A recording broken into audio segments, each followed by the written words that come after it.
মহারাজ শান্তনু দেবব্রত অর্থাৎ ভীষ্মকে হস্তিনাপুরের যুবরাজ ঘোষণা করে দেন।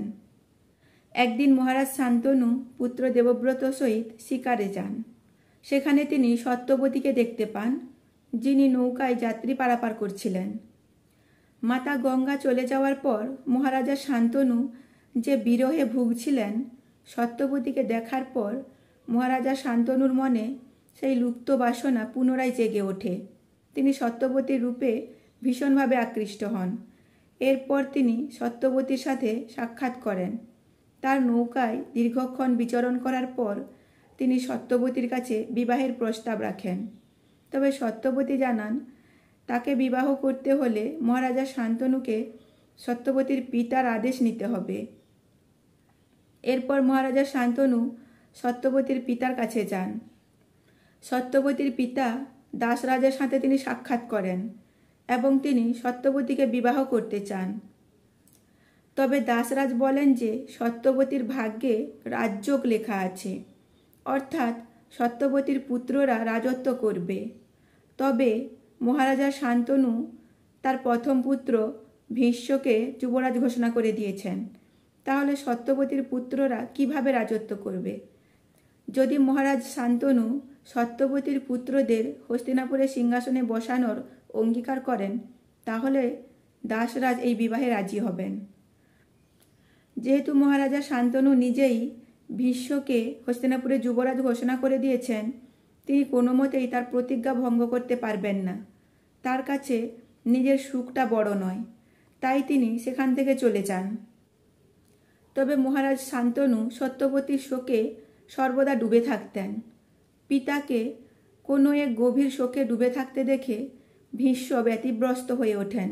তিনি পিতার কাছে জানতে চান তার শোকের কারণ। তবে মহারাজ শান্তনু ভীষ্মের কাছে কিছুই বলেননি। তবে দিনের পর দিন পিতাকে শোকে ডুবে থাকতে দেখে ভীষ্ম সারথীর কাছে যান। সারথীর কাছে জানতে চান যে কি হয়েছে, যেহেতু সারথী সবসময় মহারাজের সাথে থাকেন। প্রথমত সারথী ভীষ্মকে কিছুই জানাতে চাননি। তবে হস্তিনাপুরের যুবরাজ হিসাবে ভীষ্ম যখন সারথীকে আদেশ করেন, তখন সারথী সত্যবতীর কথা ভীষ্মের সামনে বলে দেয়। এরপর ভীষ্ম নিজে দাসরাজের ঘরে যান। তিনি সেখানে গিয়ে দাসরাজের কাছে অনুরোধ করেন তিনি যেন সত্যবতীকে তার পিতার সাথে বিবাহ দেন। তবে দাসরাজ তার সেই একই কথায় অনড় থাকেন। সত্যবতীর পুত্রকে যদি হস্তিনাপুরের সিংহাসনে বসানো হয়, তাহলেই তিনি সত্যবতীকে শান্তনুর সাথে বিবাহ দেবেন। আর ভীষ্মও দাসরাজের কথায় রাজি হয়ে যান। তবে দাসরাজ ভীষ্মের কাছে অঙ্গীকার চান যে ভীষ্ম কিভাবে তার কথা রাখবে।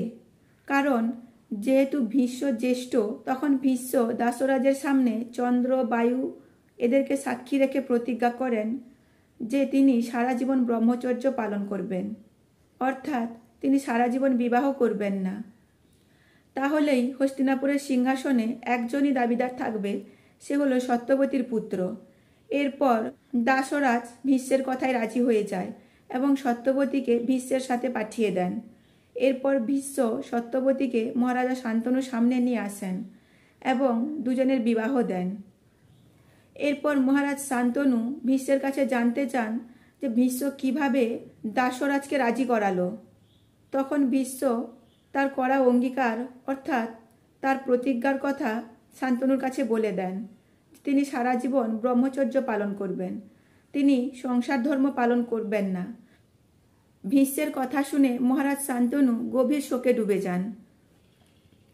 মহারাজ শান্তনু ভীষ্মের কাছে জানতে চান তিনি যে এই অঙ্গীকার করলেন, যদি সত্যবতীর পুত্ররা হস্তিনাপুরের সিংহাসনে যোগ্য না হয় তাহলে কি করবেন। অর্থাৎ একজন যুবরাজ হওয়ার জন্য যে গুণ দরকার বা অস্ত্রবিদ্যায় পারদর্শী হওয়া দরকার, সেই গুণ যদি সত্যবতীর পুত্রদের মধ্যে না থাকে তাহলে ভীষ্ম কি করবেন।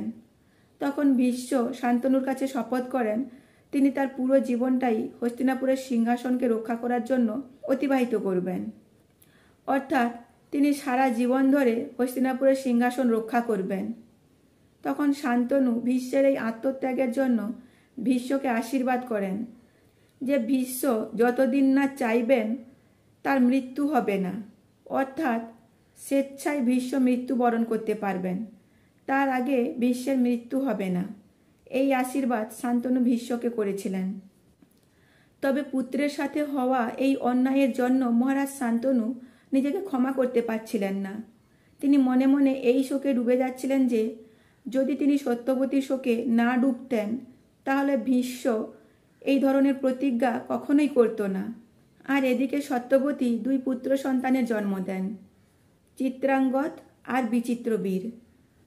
তবে পুত্র লাভের সুখের চেয়েও ভীষ্মের প্রতিজ্ঞা মহারাজ শান্তনুকে গভীর অপরাধবোধে জর্জরিত করছিল।